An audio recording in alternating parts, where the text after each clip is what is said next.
మంత్రాలను సరిగ్గా ఉచ్చరించకపోతే ఏమన్నా దోషం ఉంటుందా గురువుగారు?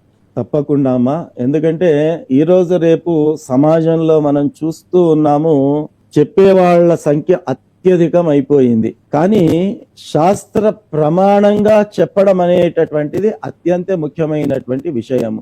శిక్షణ లేనిదే, గురువు ద్వారా విద్య పొందనిదే ఏదైనా అది నిష్ఫలము, నిరర్థకము అని మనకు పెద్దలు చెబుతున్నారు. శాస్త్రము కూడా అదే మనకు తెలియచేస్తుంది. గురుముఖత విద్యను అభ్యసించినటువంటి వాళ్ళు చెప్పే దాంట్లో, మామూలుగా ఏదో పుస్తకంలో పేపర్లో చూసి చెప్పే దాంట్లో చాలా తేడా అనేటటువంటిది ఉంటుంది. కాబట్టి శిక్షణ లేకుండా, గురు మార్గదర్శనం లేకుండా మనము ఏది కూడా చెప్పడానికి సాహసం చేయకూడదు. ఎందుకంటే వాటి వల్ల వచ్చేటటువంటి ప్రతికూలాలు మనకు చాలా ఉంటాయి. మీరు అడిగారు, మంత్రాలను సరిగ్గా ఉచ్చరించాలా, ఉచ్చరిస్తేనే ఫలితం ఉంటుందా, వచ్చినట్టు చెప్తే సరిపోతుందా అంటే లేదండి.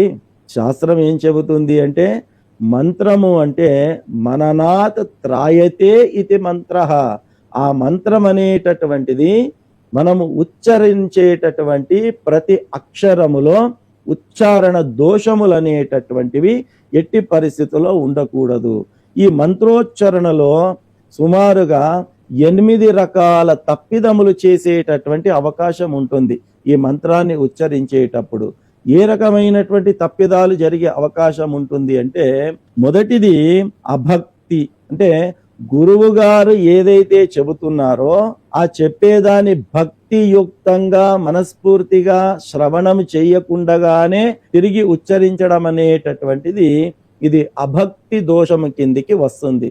అందుకే మంత్రాలు నేర్పేటప్పుడు దాన్ని వల్లె వేయడము అని చెప్తారు. అంటే ఒకటొకటి 3 సార్లు అక్కడ ఉన్నటువంటి విద్యార్థి ఉచ్చరించాల్సి వస్తుంది. ఎందుకొరకు 3 సార్లు ఉచ్చరింప చేస్తారు అంటే, ఆయన చేసే ఉచ్చారణలో ఏదైనా దోషాలు ఉన్నాయా తెలుసుకోవడానికే 1కి 3 సార్లు వల్లె వేయించడం అనేటటువంటిది జరుగుతుంది. కాబట్టి అభక్తితో ఎప్పుడు కూడా మంత్రం చెప్పకూడదు. చాలా మంది మనం చూస్తూ ఉంటాం, ఉదయం లేస్తూనే స్నానం చేసి వెంబడే అదేదో డ్యూటీ మాదిరిగా దేవుడి దగ్గరికి వెళ్ళడము, దేవుడి ముందు నిలబడి ఏదో వచ్చినటువంటి మంత్రము చకచకా చెప్పేయడము, వెళ్ళిపోవడము. అంటే నేను ఈ రోజు దేవుడి ముందు చేతులు జోడించాను, మంత్రం చెప్పాను, మమ అనిపించుకోవడము అంటారు. అట్లాగా కాకుండా ఆ చెప్పేటటువంటిది అభక్తిగా ఉండకూడదు. భక్తియుక్తమైనటువంటి మనస్సుతో, చిత్తశుద్ధితో మంత్రాన్ని ఉచ్చరించాలి అనేటటువంటిది శాస్త్రం చెబుతుంది.